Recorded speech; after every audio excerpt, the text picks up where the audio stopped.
أشهد أن محمدا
الحمد لله الذي نحمده ونستعينه ونستغفره ونعوذ بالله من شرور أنفسنا ومن سيئات أعمالنا من يهده الله فلا مضل له ومن يضلل فلا هادي له أشهد أن لا إله إلا الله وحده لا شريك له وأشهد أن محمدا عبده ورسوله لا نبي بعده اللهم صل وسلم على سيدنا محمد وعلى آله وأصحابه أجمعين أما بعد فيا أيها الحاضرون أوصيكم وإياي بتقوى الله فاتقوا الله حق تقاته ولا تموتن إلا وأنتم مسلمون وقال الله تعالى في محكم كتابه أعوذ بالله من الشيطان الرجيم إنما يعمر مساجد الله من آمن بالله واليوم الآخر وأقام الصلاة وآتى الزكاة ولم يخش إلا الله فعسى أولئك أن يكونوا من المهتدين صدق الله العظيم وصدق رسوله الحبيب النبي الكريم ونحن على ذلك من الشاهدين والشاكرين والحمد لله رب العالمين. Ma'asyiral muslimin, jemaah sidang Jumat yang berbahagia, puji dan syukur marilah kita panjatkan kehadirat Allah Subhanahu wa taala atas curahan nikmat dan rahmatnya kepada kita. Salawat teriring salam semoga selalu tercurah keharibaan Nabi kita Nabi besar Muhammad sallallahu alaihi wasallam beserta keluarga, sahabat dan para pengikutnya hingga yaumil kiamah. Dan pada kesempatan ini khotib berwasiat, marilah kita senantiasa meningkatkan kualitas keimanan dan ketakwaan kita pada Allah Subhanahu wa taala dengan jalan melaksanakan semua perintah-perintahnya dan menjauhi semua larangannya. Karena keimanan manusia yazid wa yanqus, kadang bisa naik, kadang bisa turun.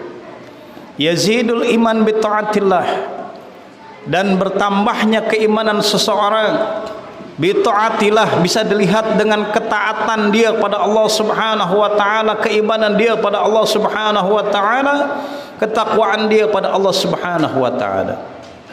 Wa yankusul iman, dan berkurangnya keimanan, menurunnya keimanan bi maksiatillah, bisa dilihat bagaimana orang itu melakukan perbuatan dosa, perbuatan maksiat yang dilarang oleh Allah Subhanahu wa taala. Lalu bagaimana caranya agar kita bisa senantiasa menjaga stabilitas keimanan kita? Bahkan bila perlu naik terus keimanan kita ini, tidak yankus, tidak berkurang. Masjid menjadi tempat poros dakwah dan ibadah, menjadi sarana umat Islam untuk meningkatkan kualitas keimanan ketakwaannya pada Allah Subhanahu wa taala, menjadi tempat di sana silaturahimnya umat Islam. Di samping ibadah yang dilaksanakan oleh umat Islam, juga menjadi tempat thalabul ilmi, tempat bersilaturahim, tempat untuk meningkatkan keimanan ketaatan dia pada Allah Subhanahu wa taala. Maka Rasulullah sallallahu alaihi wasallam menyampaikan di dalam sebuah hadis, "Idza ara'aitumur rajul yata'ahadul masjida fashhadu lahu bil iman." Apabila engkau melihat seseorang yang dia memakmurkan masjid, meramaikan masjid dengan berjamaah di masjid, dengan kajian-kajian, dengan syiar Islam yang lain apapun itu bentuknya, kata Nabi, fashhadu lahu bil iman, saksikanlah bahwa sesungguhnya itulah orang-orang yang beriman. Fa innallaha ta'ala, kata Nabi, dan Allah Subhanahu wa taala berfirman dalam Al-Qur'an, innama ya'muru masajidallahi man amana billah, sesungguhnya orang-orang yang memakmurkan rumah-rumah Allah, memakmurkan masjid-masjid Allah, hanyalah orang-orang yang beriman kepada Allah, wal yaumil akhir, dan kepada hari akhir, wa aqamas shalah, dia mendirikan salat, wa ataz zakah, dan dia mengeluarkan zakat, wa lam yakhsha illallah, dan dia tidak takut kecuali hanya kepada Allah Subhanahu wa taala.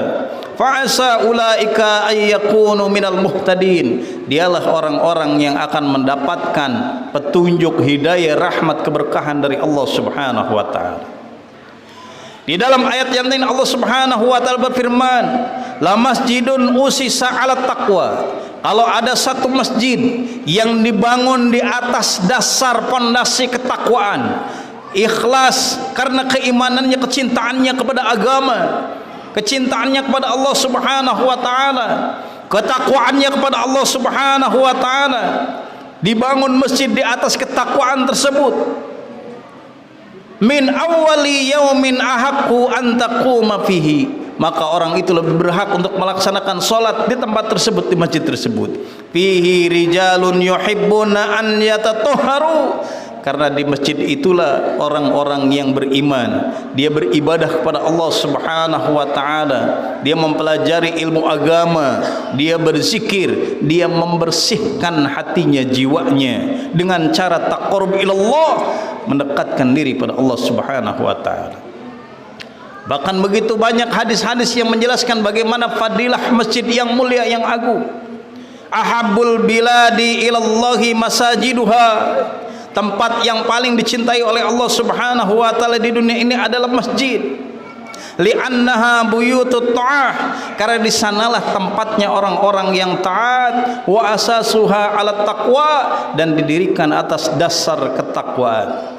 Maka kata Nabi dalam hadis yang lain, hina yakhrujur rajul, tatkala ada seseorang yang dia melangkahkan kakinya ke masjid, keluar dari rumahnya, min baitihi ila masjidihi, menuju masjidnya, farijlun tuktabu hasanatan wa rijlun tamhu sayyi'atan. Kaki yang satunya setiap langkahnya dihitung sebagai amal soleh, amal kebaikan, dan kaki yang satu lainnya lagi sebagai kafarat dosa, menghapuskan, menggugurkan dosa-dosanya. Dalam hadis yang lain yang masyhur, Rasulullah sallallahu alaihi wasallam menyampaikan, yujilluhumullahu yauma la jilla illa jilluhu. Sab'atun, ada 7 golongan yang akan mendapatkan naungan nanti di yaumil akhir, yang tidak ada naungan nanti di sana melainkan naungan ya Allah Subhanahu wa taala. Salah satu dari golongan itu adalah rajulun qalbuhu mu'allaqun bil masajid. Orang yang hatinya terpaut dengan masjid.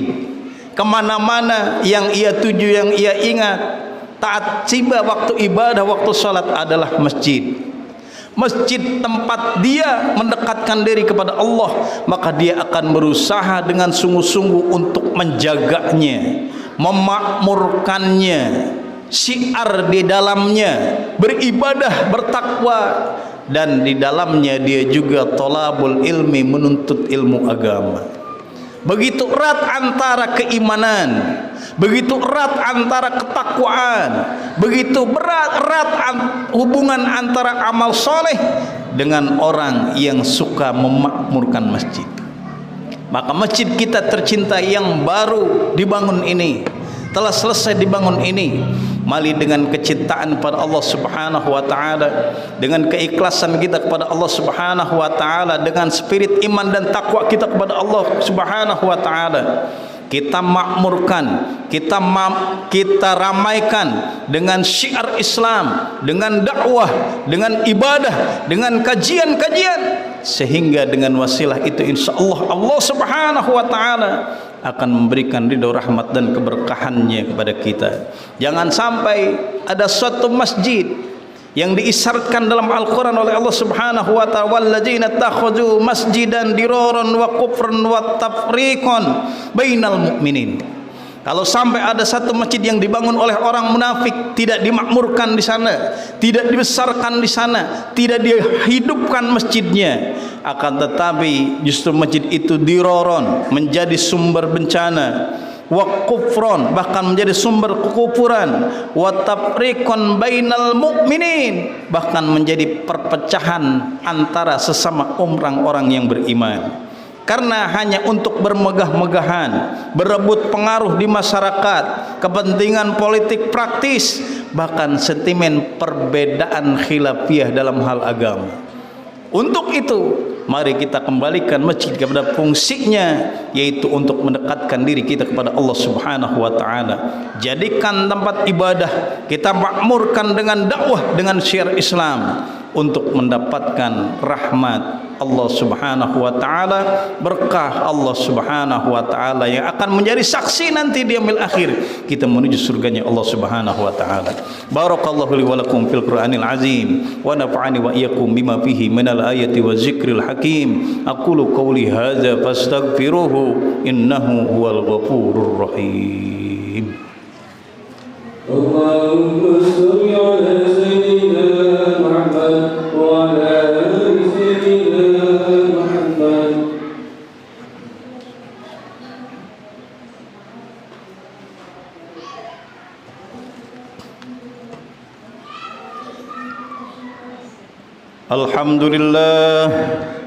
Alhamdulillahilladzi hamdan katsiran thayyiban mubarakan fih, hamdan yuafi ni'amahu wa yukafi mazidah.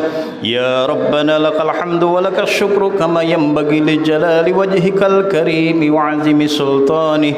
Asyhadu an la ilaha illallah wahdahu la syarika lah, wa asyhadu anna Muhammadan abduhu wa rasuluh. Wassalatu wassalamu ala sayyidina Muhammadin wa ala alihi wa ashabihi ajma'in wa man tabi'ahu ila yaumiddin. Amma ba'du, fa ya ibadallah, usikum wa nafsi bi taqwallah wa ta'atihi la'allakum tuflihun.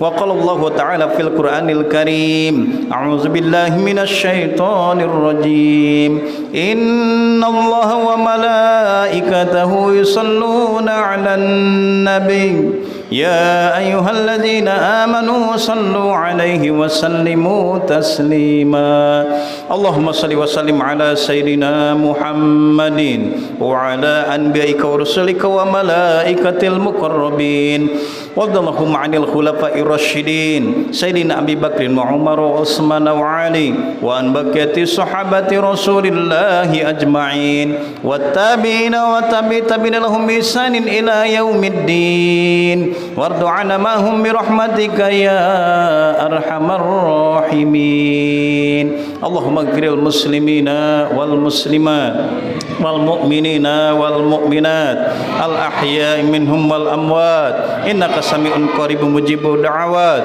يا قاضي الحاجات اللهم أعز الإسلام والمسلمين وأذل الشرك والمشركين وانصر عبادك والموحدين ودمر أعداء الدين ولكلمتك إلى يوم الدين ربنا آتنا في الدنيا حسنة وفي الآخرة حسنة وقنا عذاب النار عباد الله إن الله يأمر بالعدل والإحسان وإيتاء ذي القربى وينهى عن الفحشاء والمنكر والبغي يعظكم لعلكم تذكرون فاذكروا الله العظيم يذكركم وادعوه يستجب لكم ولذكر الله أكبر أقيموا الصلاة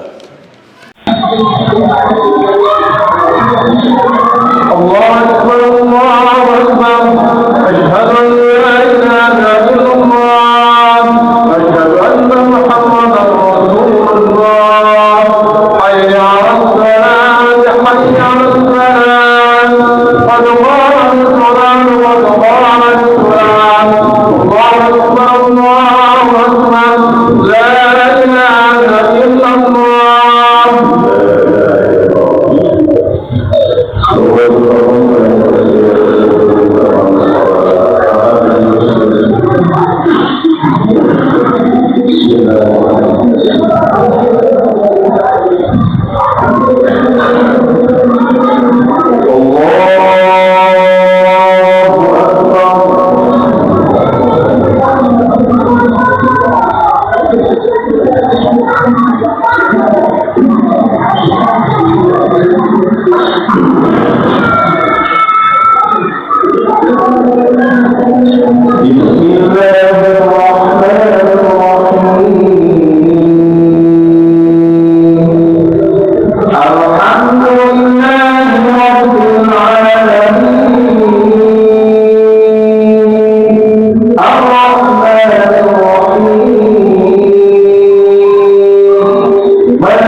Oh,